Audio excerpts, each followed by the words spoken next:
When most people think about networks, they think about three-letter combinations like NBC or CBS or even PBS. But when we talk about networks, the more relevant three-letter combination is probably IBM. For IBM's new Token Ring computer network may finally put computer networking on the high-tech map. Today, we take a look at networks the computer kind on this edition of the Computer Chronicles.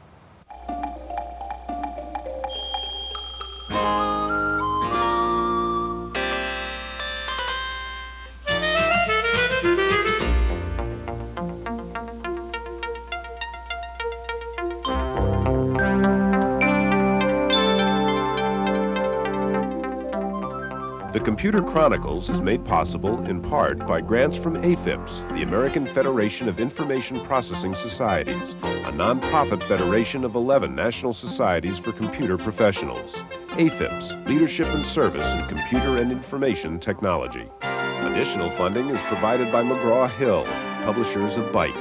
Byte's detailed technical articles on new hardware, software, and languages cover the latest in microcomputer technology worldwide. Byte, the international standard.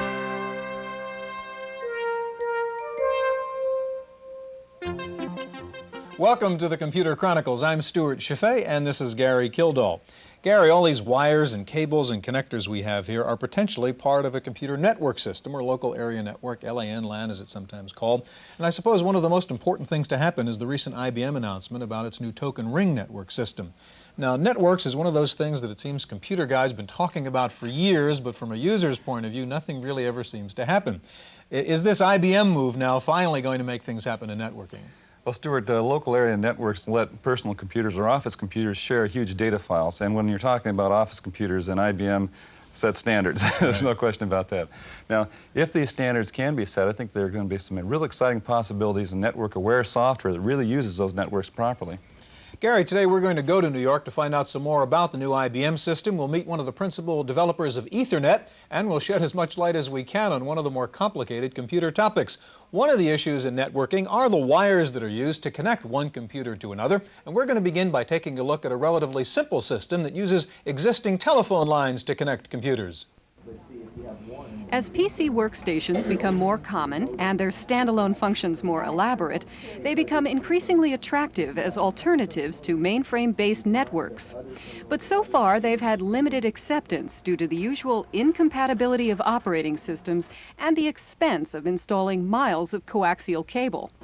But the logic of a PC to PC network is powerful, and some new solutions have arrived.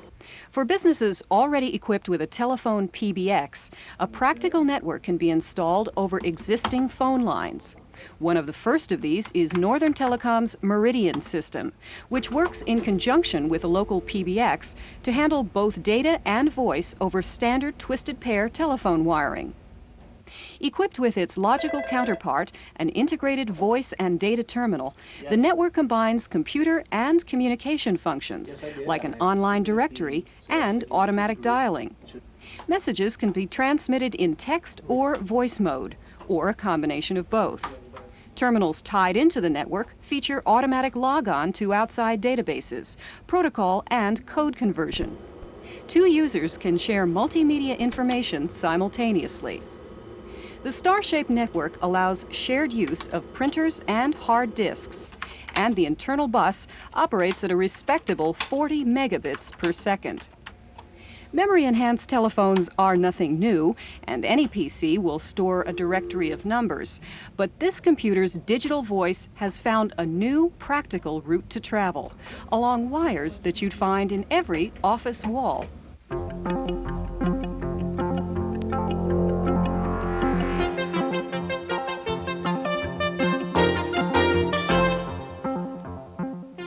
Joining us now in the studio is Bob Metcalf. Bob is the founder and chairman of one of the leading networking companies, 3Com. And sitting next to Bob, Sherry Geddes, formerly of SciTech and now an analyst specializing in networks with Strategic Incorporated. Gary? Bob, 2 years ago we had a show on LANs, and at that point we were talking, I think, through modems and so forth to big computer systems, and I really didn't consider that myself, at least, a local area network. Would you say that we've really made some progress in the last 2 years, or LANs are successful, or just what's happened? Well, I think LANs are going to be a long time coming, and they, for some of us, they go back 10 or 15 years. I'd guess there's about 100,000 LANs with several hundred thousand personal computers connected to them now, and to some of us that's a big number, and to others that's a small number. Well, relative to the number of people that really need an LAN, I mean, the average person in the home really doesn't doesn't have to have a local area network, really, do they? I mean, so if we have 100,000 installed, I think that would be considered a success, wouldn't it?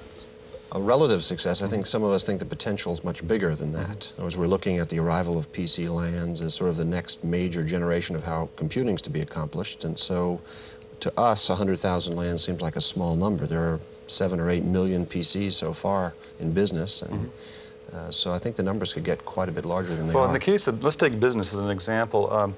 The real advantage of a personal computer is it's sitting there on a desk, it's all by itself, but the disadvantage is that it doesn't have access to a big database, and it really isn't built for I/O processing. So is that where LAN really helps out in an office? Absolutely. The standalone PC is sort of a transient in the development of computers.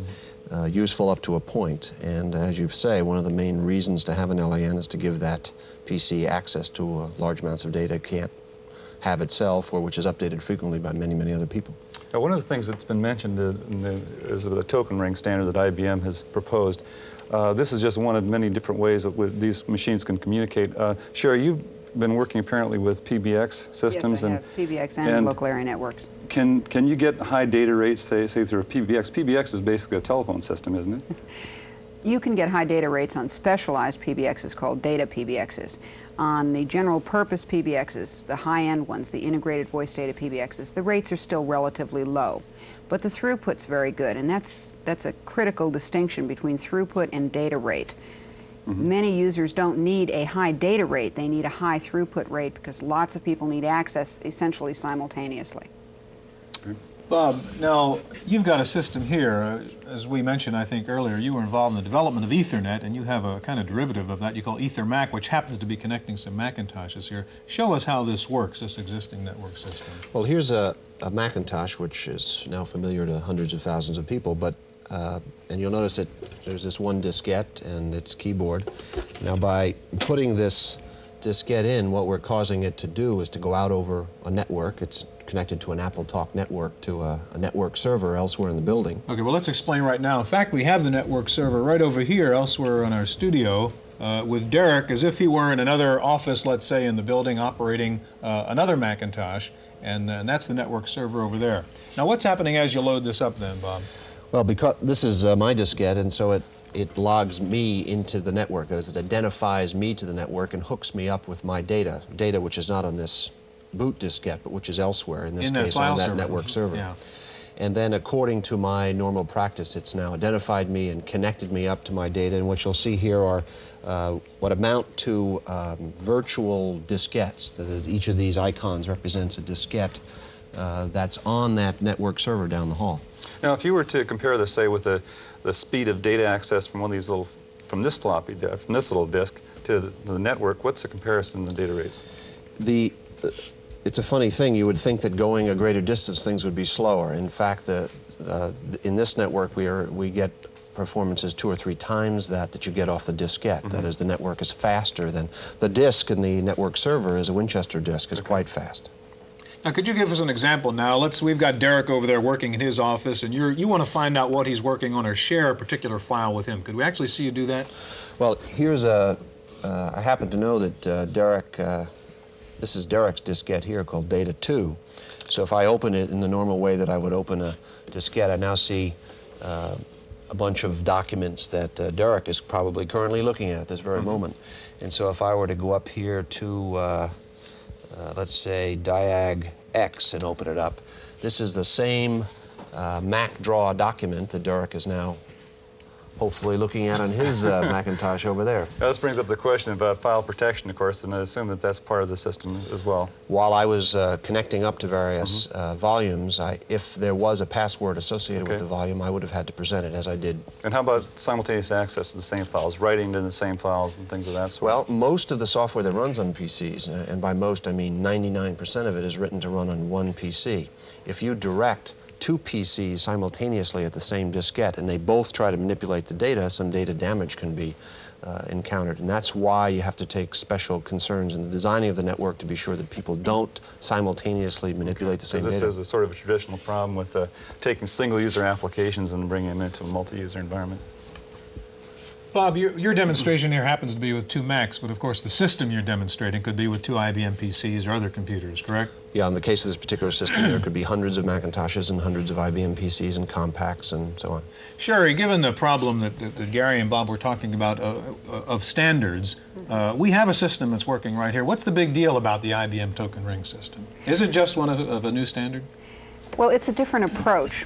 The type of system we have here is a collision-based system, and it provides very, very good access for users in an office-type environment. One of the key advantages of the token approach is that every device knows it is going to get the token at a predetermined time. This can be very important if you have, for instance, a factory-type situation where you know those devices have got to be polled every so many nanoseconds or microseconds, as the case may be.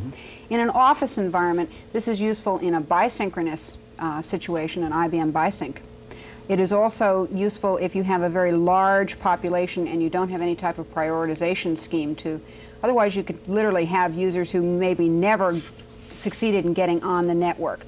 I personally consider that's a very rare possibility. I think the significance of the token ring is for IBM customers and those shops that are primarily IBM equipment, because it will eventually interface into SNA and provide a very nice transition through. Bob, on your Ethernet system here, we're just sharing files right now. You could be sharing peripherals, I assume, under this system also.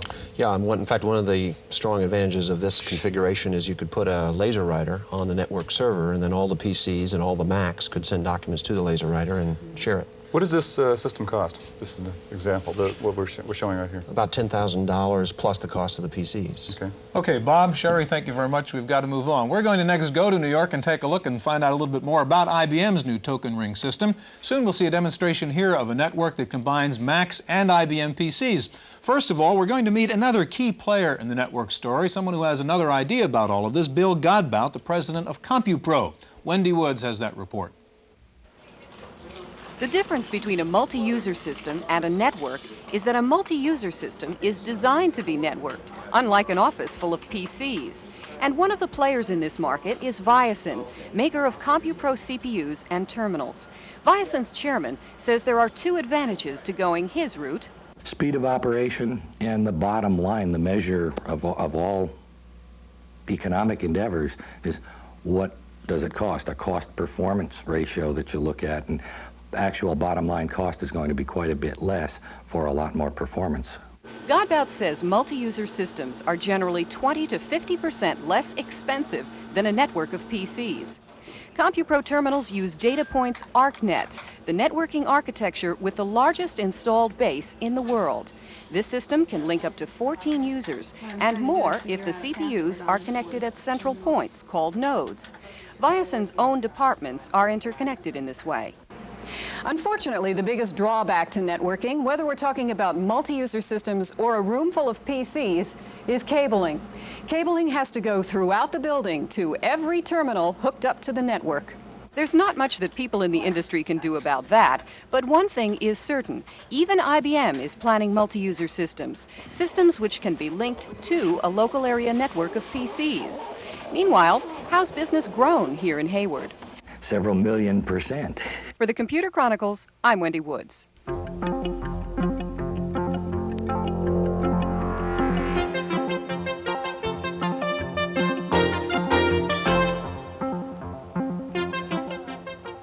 The latest development in computer networks is IBM's new token ring network system for PCs. What is a token ring network, and will it finally set a standard for computer networking? We came here to IBM headquarters in New York to find out. We spoke with Richard Goldberg, Director of Marketing for IBM's division which handles computer communications. I asked him how the token ring network differs from IBM's existing PC net. As you look at the PC network, again, for the small departments, small establishments, from a lower cost implementation, if that set of requirements is all the customer needs, PC network's an ideal solution. For the different set, for maybe an expanded set of requirements and capability, the token ring, which is a little bit more expensive is probably the better solution. One nice feature of the token ring system is that it doesn't have to use IBM's expensive cabling system, but can work on regular phone lines. I asked Goldberg about the trade-offs. When we looked at the telephone twisted pair and the cabling system, both perform at 4 megabits per second. But in order to achieve that performance, which is what we wanted to shoot for, you would put certain distance limitations, as an example, from the wall outlet to the wiring closet. In the case of twisted pair, it's 100 meters. In the case of the cabling system, it's 300 meters. The number of devices on a given ring, instead of the 260 devices, it's 72 devices for the twisted pair. IBM is following its open architecture approach with the token ring network, and Goldberg says they learned the wisdom of that approach with the PC. To be meaningful, it has to recognize the real world out there in terms of supporting a wide variety of device types that exist and that should exist in the future. So from a device standpoint, that's the value of being open. Second piece is the same thing. It has to support application development, has to foster application development. The next big step in getting full benefit from computer networking is to find software that is written to take advantage of it. A lot of software has been grown up, has really been developed as single user kind of activity, either not distributed sharing of files, if you will, and it doesn't recognizing that distributed architecture. And what we see happening now is more and more software packages coming out with a true local area network implementation, which recognizing that files will be distributed and in fact allows the databases to be distributed and managed that way. Goldberg says the growth of computer networking fostered by the new token ring standard will have a major effect on the way we work. We have an awful lot to learn about how to better manage ourselves and how to better operate once we start distributing files and distributing information and resources. And that's what really local area networks are. It's a resource sharing device, and it will change work habits. Stuart, even if the token ring doesn't become the predominant standard, at least we know which way IBM is headed. And that's a useful thing to know. Gary, I'd like to introduce now Nat Goldhaber is joining us. Nat is the president of Centram Systems West of Berkeley, California, and of course we've already met Sherry Geddes. Nat, you have a different kind of a network system here. We saw a Mac connected up to a Mac. Here's a Mac now that's connected up to an IBM PC AT. Okay, so let's make clear we've got the AT over there on the other side of our studio where our producer Holly Murray is, and you've got the Mac over here which is networked to the AT. Right. It's important to point out that the TOPS product can network Macs and Macs, PCs and PCs, or heterogeneously both. Okay. This is a product which is a distributed file server environment. It is also interoperating system, as you pointed out. That means that any device, any computer on the network, regardless of operating system or processor type, can act as a file server on the network or make its data available to other users. If we pull down our desk accessory, the TOPS desk accessory, it shows us the names of who's on the net, along with an icon representing the kind of machine that it is. If we double-click on the icon of a specific machine, we can see that these data volumes have been made available or published for the network. And in fact, if we double-click on them, it allows us to, in the metaphor of the Macintosh, mount them. That means that those volumes are actually available to this Macintosh from the IBM PC just exactly as if they were inside this Macintosh. And in fact, if we take a look here, we can see that there's a mix of IBM files which appear as generic icons and actual Macintosh files in the same directory on the IBM. If we now close that, I can show you probably one of the most interesting demonstrations that we can. Dan, let's stop for a moment. Sure. The programs that you're actually running on the Mac are 68K programs. That's the processor that's on this. And the programs running on the IBM AT are 286 programs. That's right. 286. And so you're actually just sharing files. Not to say just sharing files, but you're sharing files in a very convenient way. We're interchanging data freely between the different operating systems. Exactly correct. If I run this program called Microsoft Excel, a clever program by Microsoft which can both read and write to the Lotus 123 format, I can show you one of the advantages of this TOPS networking system. It is possible to open up a spreadsheet that it resides on the IBM AT that was created by Lotus 123 on the IBM T and use it on the Macintosh. This could have been done by just transferring files, say, on a floppy disk or something, but this is a very convenient way of doing it. That's right. This does it in real time. Right. So what are you doing now then? I'm going to get a standard file box which shows me the names of the files that reside on the different volumes. Here is the IBM volume called Worksheets, and here is a WKS file, an unadulterated, legitimate Lotus file. Okay. If we click Open, it will now go to the IBM AT, get the data from that file, bring it to the Macintosh, and display it as if it were an Excel file. And now, let me ask you the same question that I asked Bob earlier, and that's how does this transfer rate compare to, say, the floppy disk that's on this? It's slightly faster than the floppy disk speed to get it off of an IBM AT's hard disk, which, as you know, is very quick. So the speed is excellent on the network. And also the cost of this is basically the node cost then, right? Because you're not duplicating. Exactly. It's a software-only product for the Macintosh. The Macintosh already has a networking system built into it. For the IBM, a card is required. The expected price for the Mac is $100. For the IBM AT is $300 with card and software. Let me ask you one question now that has to do with software, and this is the issue of now we're able to share files. What about the problem of licensing software? That you now have, let's say, 1,000 nodes on this network. What does it mean to buy one version of the program? We certainly don't recommend that anybody violate the licensing agreements that they have with the manufacturers. But do the licensing agreements generally say anything about that? Yeah, a lot of them say that it's for a single computer to be used locally by one single computer. I think, though, that all companies are now addressing the issue of so-called site licenses, which will allow multiple computers to use one copy of a program. Sherry, we have about a half a minute left. From a user's point of view, should one sit back and wait till this network thing settles itself out before you buy something? No, I don't think so, Stuart. The issue is so complex on several levels that if you wait, all you'll end up doing is feeling more confused than you do already. I strongly recommend that people get out there and get their feet wet. Get a small-scale network, hook up a few machines, try it out, and find out really what are the benefits of networking for your organization. Then you can make a much more informed decision. If you're thinking about networking the entire corporation, you have your much better idea of what will work for you and what changes it'll make in your organizational structure are. Get into it now. Get into it now. Nat, Sherry, thank you very much. Where will all this network technology go? We're going to turn now to our commentator, George Morrow, for his thoughts. Well, what's all this confusion about in the business of LANs? The culprits are as obvious as targets in a shooting gallery, and of course the biggest is IBM itself.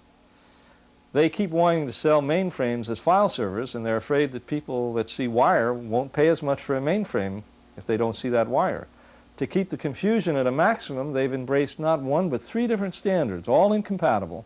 The latest one is the least efficient and the least reliable. But the problems with LANs might go a little farther than just marketing and the fear of not being able to keep selling mainframes. The boundary between the analog and digital world is a jagged one, filled with quagmires and landmines and the like. And LAN technology straddles that boundary. Now, ever since LANs have started, we've been sending in digital engineers to solve those problems, which are both analog and digital. And maybe they're just not up to it. That's my opinion. I'm George Morrow.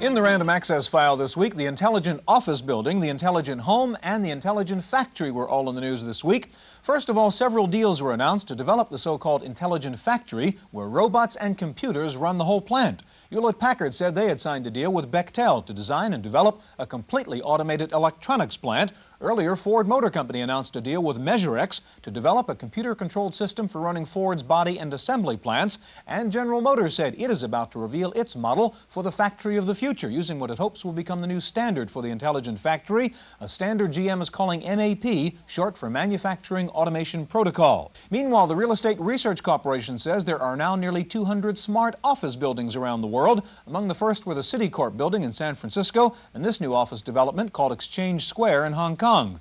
Tenants in these buildings not only get centralized heat, air, and phone service, but centralized computer applications and electronic mail. However, the demand is still slow for smart buildings, with only a small percentage of tenants signing up to use the centralized computer systems. And the smart home is also coming on the market. Ryan Homes of Pittsburgh is the nation's first builder to be offering homes that come standard with computerized controls for all home electrical outlets and security systems, including the ability to program the home's electronics over the telephone. The most intelligent home of all is in Dallas right now. It's called Future Home, and it features 13 computers, 26 monitors, 14 telephone terminals, and a $500,000 price tag. Back on Earth, more than a dozen computer companies have already jumped on the IBM Token Ring bandwagon. AT&T, Data General, HP, NCR, Sperry, and Xerox all say they'll offer bridges to the IBM network, and networking companies like 3Com, Novell, Nestar, Proteon, Corvus, Bridge, and Ungerman Bass all have announced new Token Ring networks or links between their LANs and the IBM network. Time for this week's software review, and here's Paul Schindler. What will they automate next? Rolodexes, calendars, index cards, they were all obvious candidates for oblivion in the digital revolution, but who would have thought they could improve on the globe? Well, the people who wrote Concept's computerized atlas. They have a clever sales method they call the Phoenix Plan. You can get the package for $5 and try it 3 times. Then it freezes up till you send them another $50. Clever, huh? Well, if you think the marketing method is clever, get a load of the program itself. After the animated opening, the cursor always starts at Springfield, Illinois. Because it does, that's why. We'll move it to Philadelphia, where a large Polish community might want to know how far it is to the shrine at Częstochowa, Poland. Over 4,100 miles. You want facts on the town and the country? Here they are. Switch to a map of Europe and you can see the other side of this transaction. The normal view is from 12,000 miles out, but you can also move in for a close-up. The Concept's computerized atlas includes information on tens of thousands of locations. Armchair explorers will go crazy trying to exhaust the possibilities of this program. Alas, it is copy protected, which reduces its utility. Software Concepts, Stamford, Connecticut, will accept either your $5 or your $50. For the Computer Chronicles, I'm Paul Schindler. Borland International says it's about to release new software called Turbo Lightning, a RAM resident program that provides an AI-based spelling checker, thesaurus, and encyclopedia. The price, $99 apiece. A court clerk in Sonoma County, California was arrested this week after he broke into the court's computer system and deleted court records relating to his recent arrest on drunk driving charges and canceling his scheduled court appearance. The courtroom hacker now faces 3 years in jail and a $10,000 fine. Finally, it may not matter whether you like new Coke or classic Coke, but some new Coke machines are now featuring built-in computerized games and speech synthesizers. The machines remind you to take your change, and they offer 2 video games. One, a kind of Space Invaders thing called Catch a Coke. Unfortunately, you don't get any free Cokes or money if you win. That would be classic or new gambling. That's it for this week's Chronicles. We'll see you next time. The Computer Chronicles is made possible in part by grants from AFIPS, the American Federation of Information Processing Societies, a nonprofit federation of 11 national societies for computer professionals. AFIPS, Leadership and Service in Computer and Information Technology. Additional funding is provided by McGraw-Hill, publishers of Byte. Byte's detailed technical articles on new hardware, software, and languages cover the latest in microcomputer technology worldwide. Byte, the international standard.